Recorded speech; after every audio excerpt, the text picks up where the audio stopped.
Hi friends, welcome to Wims corner. ഇന്ന് ഞാൻ വന്നിരിക്കുന്ന ഒരു ക്രാഫ്റ്റ് ഐറ്റമായിട്ടാണ് വന്നിരിക്കുന്നത്. ഒരു salt and pepper bottle set. പേപ്പറും ബോട്ടിലും വെച്ചിട്ട് നമുക്ക് അതെങ്ങനെ ഉണ്ടാക്കാൻ നോക്കാം. അതിന് നമുക്ക് 2 കാർഡ്ബോർഡ്, 2 ബോട്ടിൽ, പിന്നെ പേപ്പർ സ്ട്രോസും വേണം. അപ്പോൾ 2 പീസസ് ഓഫ് കാർഡ്ബോർഡിൽ ഒരു പീസ് കാർഡ്ബോർഡിൻ്റെ 4 സൈഡിൽ നമ്മൾ പശ ഒട്ടിച്ച് ആ പേപ്പർ സ്ട്രോസ് നമ്മൾ 4 കോർണറിലായിട്ട് ഓരോന്നും ആദ്യം ഒട്ടിച്ചു കൊടുക്കുക. ഈ പേപ്പർ സ്ട്രോസ് എങ്ങനെ ഉണ്ടാക്കുന്നത് ഓൾറെഡി ഞാൻ വേറൊരു വീഡിയോയിൽ ഇട്ടിട്ടുണ്ട്. അതിൻ്റെ ലിങ്ക് ഞാൻ ഡിസ്ക്രിപ്ഷൻ ബോക്സിൽ ഇട്ടേക്കാം. ഇതുപോലെ 4 സൈഡിലും നന്നായി ഒട്ടിച്ച ശേഷം ലെങ്ത് കൂടിയ പാരലൽ സൈഡ്സിൽ നമ്മളൊരു 6 സ്ട്രോസ് ഈക്വൽ ഡിസ്റ്റൻസിൽ ഒട്ടിച്ചു കൊടുക്കുകയാണ്. ഇത് വേരി ചെയ്യും. നമ്മൾ എടുക്കുന്ന കാർഡ്ബോർഡിൻ്റെ ലെങ്ത് കൂടുവാണെങ്കിൽ നമുക്കത് കൂടുതൽ വേണ്ടി വരും, അല്ലെങ്കിൽ പല ഷേപ്പിൽ നമുക്ക് ഉണ്ടാക്കാം. അപ്പോൾ അതനുസരിച്ച് നമുക്ക് ഇങ്ങനെ ഒട്ടിച്ചു കൊടുക്കാം. നമുക്കത് ഒട്ടിച്ചെടുക്കാം. അതുപോലെ മറ്റ് 2 സൈഡിലും 3 എണ്ണം വെച്ചിട്ട് ഒട്ടിച്ചു കൊടുക്കാം. പശ തേച്ച് ഓരോ സ്ട്രോസ് നമുക്ക് ഒട്ടിച്ചു കൊടുക്കാം. ഇതാണ് ഫസ്റ്റ് കാർഡ്ബോർഡിൽ ചെയ്യുന്നത്. ഇത് ബേസിൽ വരുന്നതാണ്. അതുപോലെ ഒട്ടിച്ച ശേഷം നെക്സ്റ്റ് കാർഡ്ബോർഡ് എടുത്ത് അതിൽ നമ്മൾ ഈ ബോട്ടിൽ വെക്കാൻ വേണ്ടിയിട്ടാണ്. അപ്പോൾ അതിൻ്റെ 4 സൈഡിലും നമ്മൾ ഏകദേശം ഒരു ഈക്വൽ ഡിസ്റ്റൻസ് വെച്ച് വരച്ചു കൊടുക്കുക. വരച്ചില്ലെങ്കിലും കുഴപ്പമൊന്നുമില്ല. നമ്മുടെ ബോട്ടിൽ ഏകദേശം ഈക്വൽ ലെങ്ത്തിലും അങ്ങനെ കാണുമ്പോൾ രസം വരാൻ വേണ്ടിയിട്ടാണ്. നമ്മളത് വരച്ച് ചെയ്യുമ്പോൾ അക്യുറേറ്റ് ആയിട്ട് അതിൻ്റെ രണ്ടും ഒരേ ലൈനിലും നമുക്ക് കിട്ടും. അങ്ങനെ അപ്പോൾ അതിന് വേണ്ടിയിട്ട് നമ്മളിങ്ങനെ ബോട്ടിൽ വെച്ചിട്ട് വരച്ചു കൊടുക്കുക. ഇതിന് ഈ ബോട്ടിൽ നമുക്ക് വലിയ ബോട്ടിലാണെങ്കിൽ നമുക്ക് വലിയ സൈസായിട്ട് റെക്റ്റാങ്കിളോ സ്ക്വയറോ സർക്കിളോ ഏത് ഷേപ്പ് വേണമെങ്കിലും നമുക്ക് എടുക്കാം. ആ ഓവലിനെ നമുക്ക് 4ആയിട്ട് ഡിവൈഡ് ചെയ്തതിന് ഇതിലും ഇതുപോലെ നമുക്ക് പേപ്പർ സ്ട്രോസ് വെക്കണം. അതിന് വേണ്ടിയിട്ട് നമ്മളൊരു ഈക്വൽ ഡിസ്റ്റൻസ് കിട്ടാൻ വേണ്ടി ഫസ്റ്റ് 4ആയിട്ട് ഡിവൈഡ് ചെയ്തു. അതിനുശേഷം ആ 4ന് പിന്നെയും ഉള്ളിൽ 2 നമ്മൾ ഡിവൈഡ് എടുത്തു. അതുപോലെ 2 സൈഡിലും ചെയ്തു. പിന്നെ നമ്മൾ എന്താ ചെയ്യുക, ആ ഓവൽ സൈഡിൻ്റെ ഔട്ട് സൈഡിൽ ഹോൾ ഇട്ട് കൊടുക്കുകയാണ്. ആ നമ്മൾ വരച്ച പാർട്ടീഷൻ്റെ മുകളിൽ കണ്ടിട്ട് നമ്മൾ ഓരോ ഹോൾസ് ഇട്ട് കൊടുക്കുക. അതുകൂടെയാണ് നമ്മൾ ആ പേപ്പർ സ്ട്രോസ് കടത്തുന്നത്. 2 സൈഡ് അതുപോലെ ചെയ്ത് നമ്മളൊരു പേപ്പർ സ്ട്രോ 2ആക്കി മടക്കി അത് 2 ഹോൾ കൂടെ അതിൻ്റെ 2 അറ്റവും നമ്മൾ ഇൻസേർട്ട് ചെയ്യാണ് ചെയ്യുന്നത്.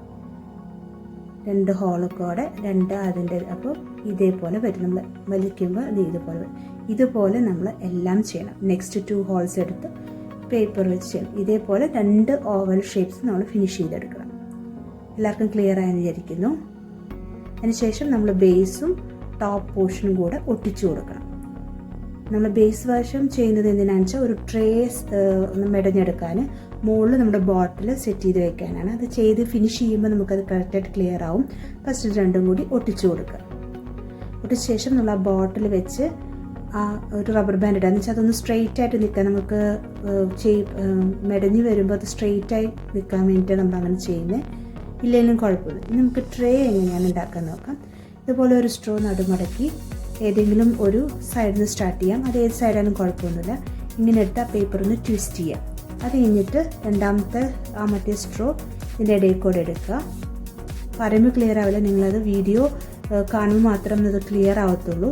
നോക്കിക്കഴിഞ്ഞാൽ കറക്റ്റായിട്ട് മനസ്സിലാവും. ഒന്നിൻ്റെ ഇടയിൽ കൂടെ ട്വിസ്റ്റ് ചെയ്യുക, മറ്റേത് അതിൻ്റെ ഇടയിൽ കൂടെ വെക്കുക, പിന്നെ ട്വിസ്റ്റ് ചെയ്യുക. അങ്ങനെയാണ് ചെയ്യുന്നത്.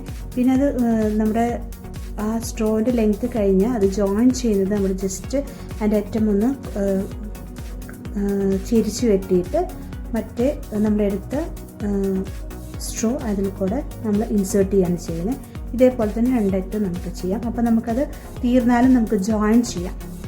സ്ട്രോസ് ജോയിൻ ചെയ്യുമ്പോൾ ലെങ്ത്ത് കൂടുമ്പോൾ എന്ന് വെച്ചാൽ നമുക്ക് ഇങ്ങനെ മെടയാൻ ഭയങ്കര ബുദ്ധിമുട്ടായിരിക്കും. അതായത് ഞാൻ സ്ട്രോയുടെ ലെങ്ത്ത് കുഞ്ഞതായിട്ടുള്ളത് എടുത്തേ. വലിയൊരു ഇതാണെങ്കിൽ നമുക്ക് ഇച്ചിരി ലെങ്ത്ത് കൂടി സ്ട്രോ എടുക്കാം. ഇങ്ങനെ മെടഞ്ഞ് നമ്മൾ ഫസ്റ്റ് റൗണ്ട് ഫിനിഷ് ചെയ്യുക. ഇതേപോലെ നമ്മൾ 3 റോസ് ഇതേപോലെ ട്വിസ്റ്റ് ചെയ്യുക. ഇടയിലിടയിൽ വെക്കുക. അങ്ങനെ ട്വിസ്റ്റ് ചെയ്ത് 3 റോസ് നമുക്ക് ഉണ്ടാക്കണം. 1 2 3 റോസ് ചെയ്തിട്ട് ലാസ്റ്റ് എൻഡ് നമ്മൾ ട്വിസ്റ്റ് ചെയ്ത് ഗ്ലൂ വെച്ച് ഒട്ടിച്ച് മറ്റേതിൻ്റെ ഇതിനുള്ളിൽ കൂടെ നമ്മൾ ഇൻസേർട്ട് ചെയ്ത് വെക്കുക. അപ്പോൾ അത് നീറ്റായിട്ടിരിക്കും. നമ്മുടെ എന്തെങ്കിലും സിസോസോ ഷാർപ്പ് എഡ്ജ് വെച്ചിട്ട് നമ്മൾ ജസ്റ്റ് ഒന്ന് അതിൻ്റെ ഉള്ളിൽ ഇൻസേർട്ട് ചെയ്ത് കഴിഞ്ഞാൽ നീറ്റായിട്ട് 2 അറ്റം നമുക്കത് ഇൻസേർട്ട് ചെയ്ത് വെച്ചാൽ നീറ്റായിരിക്കും. അപ്പോൾ നമ്മുടെ ട്രേയുടെ ഫസ്റ്റ് സെക്ഷൻ കഴിഞ്ഞു. ഇനി നമ്മുടെ എക്സസ് ഉള്ള സ്ട്രോസ് ഉണ്ടല്ലോ ഇങ്ങനെ പ്രൊജക്റ്റ് ചെയ്ത് നിൽക്കുന്നത്, അതിനെ നമ്മൾ ഒന്നും കൂടി മെടഞ്ഞെടുക്കണം. അതിപ്പോൾ നമുക്ക് എങ്ങനെയാണെന്ന് നോക്കാം. ഫസ്റ്റ് ഒരു സ്ട്രോ എടുത്ത് അത് മറ്റേ സ്ട്രോൻ്റെ മേലെ കൂടെ വെച്ച് അവിടെ ഗ്ലൂ വെച്ച് ഒട്ടിക്കാം. അപ്പോൾ നമുക്ക് കട്ട് ചെയ്ത് കളയുമ്പോൾ പറഞ്ഞു പോരത്തില്ല. അപ്പോൾ അതിന് വേണ്ടിയിട്ട് ഗ്ലൂ വെച്ച് ഒട്ടിക്കുക. അതുപോലെ ഇപ്പം അതിന് മേലെ വെച്ചത് പിന്നെ എടുത്തത് നെക്സ്റ്റിൻ്റെ ടോപ്പിൽ വെക്കുക, ഗ്ലൂ വെച്ചിട്ട് ഒട്ടിക്കുക. ഇങ്ങനെ നമ്മൾ എല്ലാ സൈഡും ജോയിൻ ചെയ്യുക. ലാസ്റ്റ് വരുമ്പോൾ ഫസ്റ്റിന്ന് സ്റ്റാർട്ട് ചെയ്തതിൻ്റെ ആ ഇതിലേക്ക് ഇൻസേർട്ട് ചെയ്ത് വെച്ചാൽ മതി. വീഡിയോ കാണുമ്പോൾ നമുക്കത് ക്ലിയർ ആവും. പറയുമ്പോൾ അത് എത്രത്തോളം നമുക്ക് മനസ്സിലാവില്ല. വീഡിയോ കാണുമ്പോൾ നമുക്കത് ക്ലിയർ ആയിട്ട് ചെയ്യാൻ പറ്റും. ഇത് നമുക്ക് 3 വേണമെങ്കിൽ വെച്ചിട്ട് ബോട്ടിൽ വെച്ച് ചെയ്യാം. പെപ്പർ സോൾട്ട്, ഷുഗർ അങ്ങനെ ചെയ്യാം. അതുപോലെ തന്നെ ഓവൽ ഷേപ്പ്, ഡിഫറെൻറ്റ് ഷേപ്പ്. ഇതേപോലെ തന്നെ നമ്മൾ ഏകദേശം ഈക്വൽ 2 കാർഡ്ബോർഡ് ഈക്വൽ സൈസിൽ എടുത്തിട്ട് ഇതേപോലെ നമ്മൾ ന്യൂസ് പേപ്പർ സ്ട്രോസ് വെച്ച് ഒട്ടിച്ച് ഇതേപോലെ നമുക്ക് ചെയ്യാം. ഏത് ഷേപ്പിൽ വേണമെങ്കിൽ നമുക്കിത് ചെയ്യാം. ഇതുണ്ട്. ഇപ്പോൾ എല്ലാം നമ്മൾ ഇൻസേർട്ട് ചെയ്ത് ഇനി അതാ അറ്റം ഫുള്ള് നമ്മൾ കട്ട് ചെയ്ത് ഫിനിഷ് ചെയ്യാണ് ചെയ്യുന്നത്. അപ്പോൾ നീറ്റായിട്ട് നമുക്ക് ഒരു ട്രേ റെഡിയായി. ഇനി നമുക്ക് ബോട്ടിലിന് ഒരു കവർ സെറ്റ് ചെയ്യാണ്. ഇതേ താഴെ ചെയ്ത സെയിം മെടയണ പോലെ തന്നെ മുകളിലും ഓവൽ ഷേപ്പിൽ ചുറ്റോറും 2 പ്രാവശ്യം ചെയ്യണം. ഇത് 3 ചെയ്തു, പക്ഷെ അത് ഇച്ചിരി ഷോർട്ട് കുപ്പി ആയതുകൊണ്ട് നമുക്കത് 2 പ്രാവശ്യം ചെയ്താൽ മതി. അത് കഴിഞ്ഞിട്ട് വേറൊരു പാറ്റേൺ ചെയ്യുന്നുണ്ട്, അത് നമുക്ക് കാണാം. ഇപ്പോൾ 2 ചെയ്ത് ഫിനിഷ് ചെയ്തു. കണ്ടോ, 2 പ്രാവശ്യം മെടഞ്ഞെടുത്തു. എന്നിട്ട് അത് നേരത്തെ ചെയ്ത് ഇൻസേർട്ട് ചെയ്ത പോലെ തന്നെ ഇവിടെ ഇൻസേർട്ട് ചെയ്ത് വെക്കുക. നമ്മുടെ സ്ട്രോ തീരുമ്പോൾ നമ്മൾ നേരത്തെ കണ്ടില്ല ജോയിൻ ചെയ്ത പോലെ ജോയിൻ ചെയ്താൽ മതി. പിന്നെ എന്താ ചെയ്യുന്നതെന്ന് വെച്ചാൽ ഇപ്പോൾ ബാക്കിയുള്ള സ്ട്രോ നമ്മളൊരു ഇൻറ്റു എക്സ് ഷേപ്പിൽ ജസ്റ്റ് ഒട്ടിച്ച് കൊടുക്കുക. ഒരു പാറ്റേൺ വരാൻ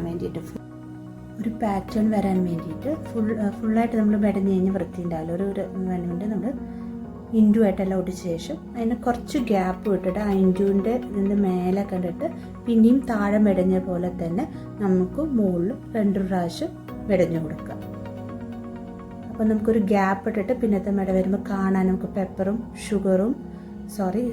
സോൾട്ടും നമുക്ക് അതിൻ്റെ ഉള്ളിൽ കൂടെ കാണാൻ പറ്റും. അപ്പോൾ നമുക്ക് ഒരു ബോട്ടിലിനൊരു ഭംഗി സെറ്റ് ചെയ്ത് നമ്മൾ ടേബിളിലൊക്കെ വയ്ക്കുമ്പോൾ നല്ല രസമായിരിക്കും. ഇതേപോലെ 2 പ്രാവശ്യം മെടഞ്ഞെടുക്കുക.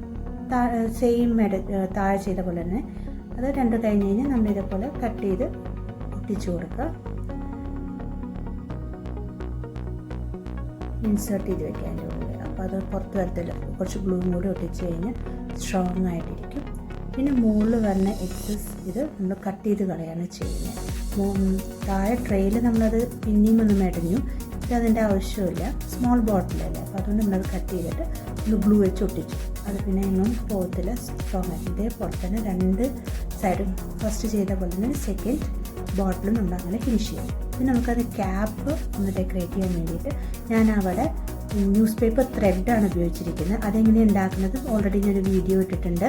അതിൻ്റെ ലിങ്ക് ഞാൻ ഡിസ്ക്രിപ്ഷൻ ബോക്സിൽ ഇട്ടേക്കാം. അതിൻ്റെ ലിങ്ക് ആ ത്രെഡ് ഇങ്ങനെ ജസ്റ്റ് സർക്കിളായിട്ട് ഇങ്ങനെ ഒട്ടിച്ച് ആ ക്യാപ്പിൻ്റെ മേലെ ഫസ്റ്റ് നമ്മൾ ഒട്ടിച്ച് കൊടുക്കുക. പിന്നെ ബാക്കിയുള്ള ഭാഗത്തിൻ്റെ മേലെ തന്നെ ചുറ്റി ഗ്ലൂ വെച്ച് ഒട്ടിച്ച് നമുക്കത് സർക്കിൾ ചെയ്ത് ഫിനിഷ് ചെയ്തെടുക്കാം. അത് ബോട്ടിൽ കാണാനും രസം കാണാം. അങ്ങനെ റെഡും ഞാനെടുത്തിരിക്കുന്ന ഇവിടെ ഇനോൻ്റെ ബോട്ടിൽ 2 സെയിം ഇതുള്ളത്, പക്ഷേ ക്യാപ്പ് ഒന്ന് ഓറഞ്ചും ഒന്ന് റെഡും ആണ്. അപ്പോൾ അത് കവർ ചെയ്തില്ലെങ്കിൽ രസമില്ല. അപ്പോൾ അത് ഇതുപോലെ ചെയ്തതിന് നല്ല നീറ്റായിട്ടുള്ള നമുക്ക് അടിപൊളിയായിട്ടുള്ളൊരു salt and pepper bottle set കിട്ടും. നമുക്കിത് വേണമെങ്കിൽ ഗിഫ്റ്റ് കൊടുക്കാം ഫ്രണ്ട്സിനൊക്കെ. നമ്മൾ ഉണ്ടാക്കിയത് ഏകദേശം നമ്മൾ ഫിനിഷ് ചെയ്തു. ഇനി ഇതിൻ്റെ ട്രേയുടെ താഴെ നമ്മൾ ചെറിയൊരു സ്റ്റാൻഡ് പോലെ ആക്കാൻ വേണ്ടിയിട്ട് പേപ്പർ സ്ട്രോ എടുത്തിട്ട് ജസ്റ്റ് ഒന്ന് റൗണ്ട് ചെയ്ത് ചുറ്റി ഒരു കോയിൻ ഷേപ്പിൽ ജസ്റ്റ് ഇതേപോലെ ഇങ്ങനെ റൗണ്ട് ചെയ്ത് അറ്റങ്ങനെ ചെറുതായിട്ട് റൗണ്ട് ചെയ്ത് അങ്ങനെ കണ്ടിന്യൂസ് ആയിട്ട് റൗണ്ട് ചെയ്തിട്ട് നമുക്കൊരു കോയിൻ ഷേപ്പിൽ കിട്ടും. ഇതുപോലത്തെ ഒരു 6 നമ്മൾ ഉണ്ടാക്കണം. അത് താഴെ ഒട്ടിച്ചെടുക്കുമ്പോൾ നമുക്കൊരു സ്റ്റാൻഡ്, ഒരു ബുഷ് വെച്ച പോലത്തെ ഒരു എഫക്റ്റ് കിട്ടാൻ ഇച്ചിരി ഹൈറ്റിൽ നിൽക്കാം. ഇങ്ങനെ താഴെ ഇങ്ങനെ വെക്കുമ്പോൾ ഒരു രസം കാണില്ല. അപ്പോൾ അതിന് വേണ്ടിയിട്ടാണ് അങ്ങനെ ചെയ്യുന്നത്. അപ്പോൾ 4 കോർണറിലും ഗ്ലൂ ഒട്ടിച്ചു കൊടുത്ത് പിന്നെ നടുവിലും ഇതേപോലെ എന്ന് വെച്ചാൽ ബോട്ടിലിൻ്റെ വെയിറ്റ് നടുവിലാണ് വരുന്നത്. അപ്പോൾ നടുവിലും കൂടി വെച്ചില്ലെങ്കിൽ അതിങ്ങനെ ചാഞ്ഞു ആ വെയിറ്റ് വരുമ്പോൾ ഇങ്ങനെ ഒലഞ്ഞ് പോകും, ഇങ്ങനെ ആർച്ച് വരും. അതിന് വേണ്ടിയിട്ട് നമ്മൾ നടുവിലൊരു 3 വെക്കുന്നുണ്ട്. ബാക്കി 2 സൈഡിലും 2 വീതം വെച്ചിട്ട് ഒട്ടിച്ചു വെച്ചു. ഇനി നമുക്കതിന് പെയിൻ്റ് അടിക്കാം. ബാക്കിയെല്ലാം ഫിനിഷ് ആയതിനുള്ളത് പെയിൻ്റ് അടിക്കാം. ഞാനിവിടെ അക്രിലിക് കളേഴ്സാണ് യൂസ് ചെയ്യുന്നത്, ബ്രൗൺ ഷെയ്ഡാണ് യൂസ് ചെയ്യുന്നത്. നമുക്കിഷ്ടമുള്ള കളർ യൂസ് ചെയ്യാം. ഞാനിവിടെ ബ്രൗൺ സെലക്ട് ചെയ്തു. നമ്മുടെ കൊട്ടയുടെയൊക്കെ ആ ഒരു കളറിലോട്ട് വരാൻ വേണ്ടിയിട്ട്, മെടിഞ്ഞ പോലെ വരാൻ വേണ്ടിയിട്ട് നമ്മൾ ആ ബ്രൗൺ ഷെയ്ഡ് ചെയ്തു. എല്ലാ സ്ഥലത്തും നന്നായി പെയിൻ്റ് അടിച്ചു കൊടുക്കും. ഈസിയായി ചെയ്യാൻ പറ്റുന്ന ഒരു പെപ്പർ ബോട്ടിൽ സെറ്റാണിത്. ചെറിയൊരു എഫേർട്ട് മതി നമുക്കിത് അടിപൊളിയായിട്ടുള്ളത് ഉണ്ടാക്കാൻ പറ്റും. അപ്പോൾ എല്ലാവരും ഉണ്ടാക്കി നോക്കണം. ഇത് നമ്മളിതെല്ലാം പെയിൻറ്റ് ചെയ്ത് ഫിനിഷ് ചെയ്ത ശേഷം എന്താ ചെയ്യുന്നതെന്ന് വെച്ചാൽ ഒരു നമ്മുടെ ഫെവിക്കോളിൻ്റെ ഒരു കോട്ടിങ് കൊടുക്കുന്നത് നല്ലതായിരിക്കും. എന്ന് വെച്ചാൽ ഒരു ഫാർണിഷിൻ്റെ എഫക്റ്റും അതുപോലെ തന്നെ ഒരു ഗ്ലേസിങ് കിട്ടും. ഉണങ്ങിയ ശേഷം, പെയിൻ്റെല്ലാം ഉണങ്ങിയ ശേഷമാണ് ചെയ്യേണ്ടത്. അങ്ങനെ ചെയ്തതാണിത്. അപ്പോൾ നമ്മുടെ salt and pepper bottle set റെഡിയായി. നമുക്കതിന് സോൾട്ട് ആൻഡ് പെപ്പറിന് എഴുതിയ ഒരു കാർഡ്ബോർഡിലോ അല്ലെങ്കിൽ ഞാനിവിടെ പോപ്പ് സ്റ്റിക്കിൻ്റെ സ്റ്റിക്കിന്ന് റെക്റ്റാങ്കിൾ പീസ് കട്ട് ചെയ്തെടുത്തിട്ടാണ് ചെയ്തിരിക്കുന്നത്. അതങ്ങനെ അവിടെ സ്റ്റിക്ക് ചെയ്ത് കൊടുക്കുക. അപ്പോൾ നമ്മുടെ സോൾട്ട് ആൻഡ് പെപ്പർ ബോട്ടിൽ റെഡിയായി. എല്ലാവരും ഇതുണ്ടാക്കി നോക്കണം. എല്ലാവർക്കും ഇഷ്ടപ്പെടുന്നു കരുതുന്നു. ലൈക്ക് ചെയ്യാനും ഷെയർ ചെയ്യാനും സബ്സ്ക്രൈബ് ചെയ്യാനും മറക്കരുത്. അതുപോലെ കമൻറ്റ് ചെയ്യാനും മറക്കരുത്. Thank you for watching. Bye every one.